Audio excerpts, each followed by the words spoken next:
Zdravím. Dnešnou témou bude čistota. Povieme si, prečo neporiadok je nielen estetický problém, ale takisto ako ovplyvňuje našu psychiku. Ľudská psychika je nastavená na prežitie. A pre prežitie je veľmi dôležité vedieť veľmi rýchlo vyhodnotiť, či je prostredie bezpečné alebo nebezpečné. A poriadok je pre náš mozog signálom bezpečia. Keď prostredie bolo priehľadné, to zaznamenalo, že tam bolo oveľa menej skrytých hrozieb. No a tento mechanizmus, ktorý vznikol kedysi dávno v minulosti, zostal doteraz. Ďalšia vec, prečo poriadok je pre psychiku taký dôležitý. Vonkajší svet je plný náhod a obmedzení. A to v nás vyvoláva pocit bezmocnosti.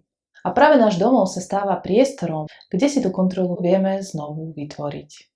Poriadok a estetika nie sú len o kráse. Je to o pocite stability, bezpečia a moci nad vlastným priestorom a nad vlastným životom. Každá vec, ktorá leží v neporiadku, spôsobuje to, že náš mozog si otvára otázku. No a čo s tým? No a samozrejme, čím viac vecí je rozhádzaných, tým viac otázok vzniká. V konečnom dôsledku sa vytvára pocit chronickej nedokončenosti. No ako vieme, náš mozog neznáša, keď je niečo nedokončené.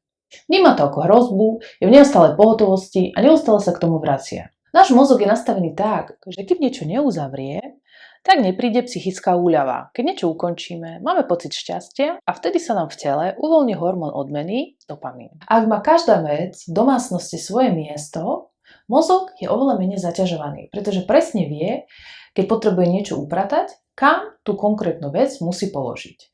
Nemusí rozmýšľať nad tým, kam by ju mohol dať, aby ju potom rýchlo našiel, aby nezavadzala a podobne. A to výrazne šetrí mentálnu energiu, ktorú inak mozog vo veľmi veľkom počte míňa, keď sa musí o niečom rozhodovať. Ešte ďalšia zaujímavá vec. Prečo upratovanie blahodárne vplýva na psychiku?